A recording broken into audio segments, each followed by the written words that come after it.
我看过一个这样的故事啊，一个刚离婚的男人谈起自己的前妻，孩子高考前，前妻跟他说，等孩子高考完后我们就离婚。他以为这只是妻子的一时气话，却没有想到这是真的。从民政局出来的时候，他是哭着，妻子却是笑着，对他说，为了这一天自己等了10年。男人以为这些年和谐的夫妻生活，其实不过是妻子已经死心了，不想跟他计较。男人以前特别讨厌妻子让他干家务活，后来也不知道从哪天开始，妻子就不让他干了。他当时还很开心，觉得女人都是这样的，不惯着他自己还不是照样做吗？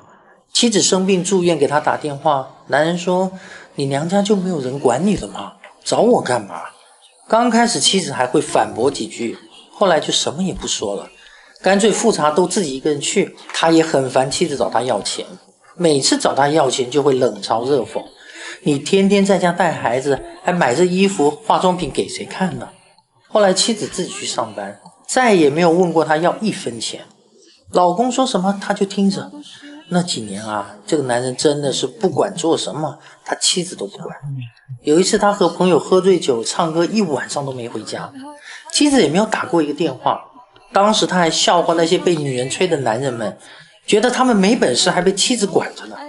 10多年间，妻子自己赚钱，自己带孩子，自己料理家务，甚至他父母有什么事都没有开口求过他。男人曾经为这些事情沾沾自喜，觉得妻子终于变得贤惠温柔了，却没有想过那是妻子对他彻底失望，已经放弃了。分开的时候，妻子对他说，结婚这么多年，你早就不是我丈夫了，只是我儿子的父亲。我是麦成刚，关注我，做一个幸福的人。最近网上有一段很火的视频，不知道你们有没有刷到过，是一个女孩自述结婚后的真实生活状态，看完我真的震惊了。这天晚上，女孩独自在厨房忙活，一边是快要出锅的粥，一边是快要烧糊的菜。就在女孩手忙脚乱之时，锅里的粥突然就炸了，墙壁衣服上溅得到处都是，尤其是女孩漂亮的脸蛋也被烫得通红。可丈夫听到动静赶过来的第一句话就是，你怎么搞的呀？厨房才装修几天就让你祸害成这样。这时候妻子已经被吓得瘫坐在地上，一听到这句话就来气，厨房重要还是我重要啊？你一进来不先看看我有没有事儿，就知道担心你的厨房有没有给毁了呀？在你心里是不是我没有厨房来的重要呢？一番争吵后，女人还是忍着被烫伤的疼痛，独自把厨房给清理了一遍。第二天，女孩又因为生孩子的问题和婆婆吵了起来，无助地看向一旁默不作声的丈夫，想让他替自己说句话。可婆婆直接来一句，你看他也没用，这个家是我说的算，你要是生就给我赶紧生，不能生我立马回老家抱一个回来。受了委屈后的女孩跑回房间泣不成声。后来丈夫不小心出了车祸，双腿行动不便，只能躺在床上休养。这天妻子因为需要加班，不能及时回家给丈夫做饭，所以给婆婆打电话说今天让她先帮忙做饭，自己晚回去一会儿。婆婆当场就急了，你要是还把他当成你的丈夫，就赶紧给我回来给他做饭，不然就别回来了。女孩实在是克制不住内心的委屈了。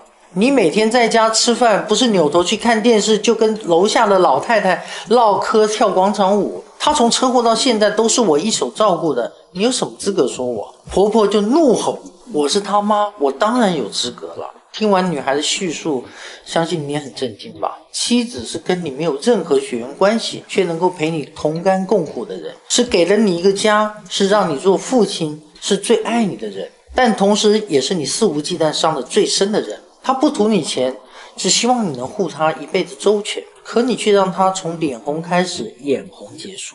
压垮一个女人从来不是生活中的破事儿，而是她为这个家当牛做马，你却真把她当牛当马了。很多男人问我，女人为什么总哭啊？她哭不是为了你，她哭是在哭自己有骨气但没有勇气，哭自己太懂事的处处为人着想，却没有让自己过得好一点，哭自己当初瞎了眼嫁给你。男人记住，他舍不得离开的不是你，而是他经营这么多年的家和10月怀胎的娃儿。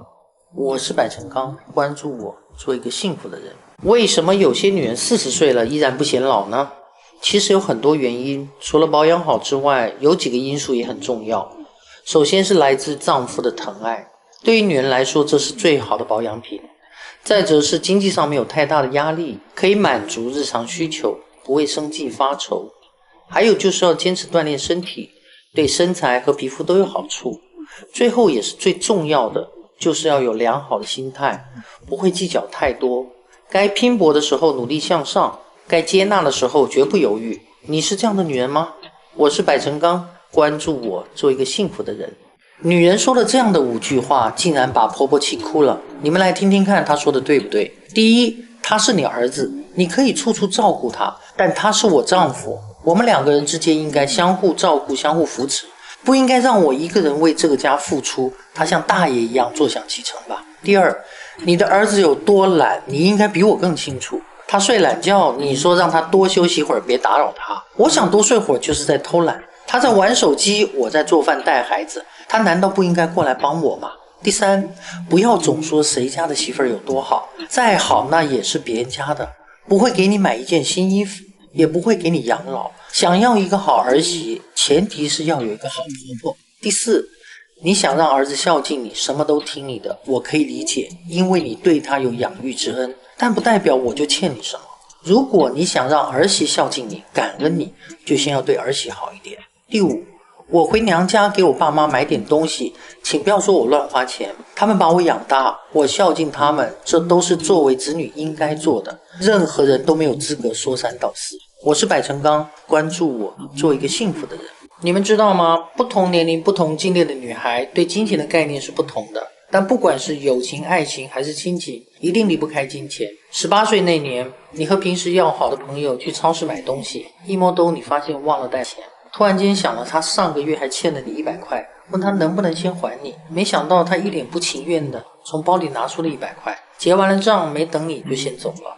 回去后你听到他对别人说100块都记到现在，真小心眼。原来你们的友情还不止100块，你很难过，想起妈妈曾经对你说过的一句话，借钱的时候是好人，讨钱的时候是坏人。没错，下次不要再随便做好人了。20岁你跟父母打电话，他们叮嘱你别不舍得花钱，多买点好吃的，钱不够就说。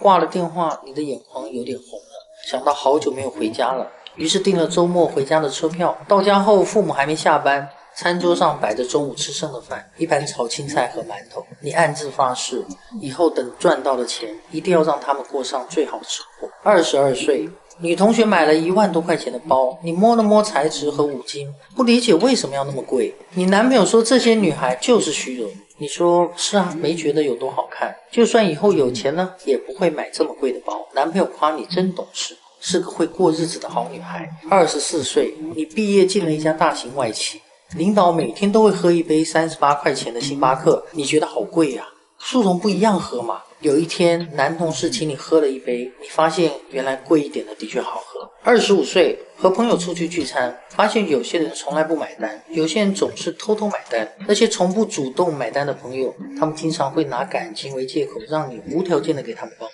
你答应了他们，觉得理所当然，你不答应他们，则会抱怨你小气。而那些抢着买单的人，并不是因为他们有钱，而是他们认为友情比金钱更重要。你突然想起了前几年借出去的那100块，你笑了。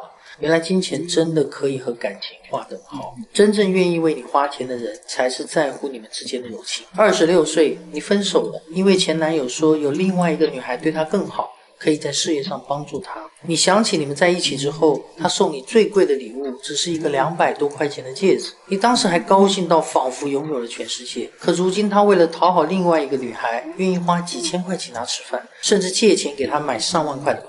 朋友说你就是傻，男人其实比女人更物质，他不舍得给你花钱，就是因为他认为你不值得，没有价值。失恋之后，你开始拼命的加班工作，明白一个女人要先谋生再谋爱。当你月薪3000的时候，你遇到的男人都不靠谱，反而当你专注事业，有了经济能力之后，才会收获更好的友情和爱情。升职加薪后，你给爸爸买了新手机，他表面说太浪费了，可一转头就跟他的老哥们炫耀，这是我闺女买的。你听到妈妈抱怨电视的广告太多，于是你给她开通了各大视频的 VIP。 妈妈说现在每天最幸福的时刻就是晚上跟你爸一起追剧，不用等广告真好。你发现原来钱真的可以买到幸福。27岁，你回家过年，以前的同学说你变了，甚至听到有人在背后说你特能装，你没有解释，因为你知道，当你月薪3万的时候，你不会说那些拿 iPhone 最新款的人在炫耀；当你月薪5万之后，你也不会觉得那些拿爱马仕的包包的人在炫耀；当你年薪100万时，你也不会觉得开保时捷的人在炫耀。就像当年前男友说那些拿名牌包包的人虚荣，你开始庆幸和他分手，因为他总是教育你要会过日子。可能每一个会过日子的女人背后都有一个没有见识的男人吧。28岁，你遇到了一个男人，不算很有钱，但他愿意为你花钱。有一段时间他公司收益不好，却没有告诉你。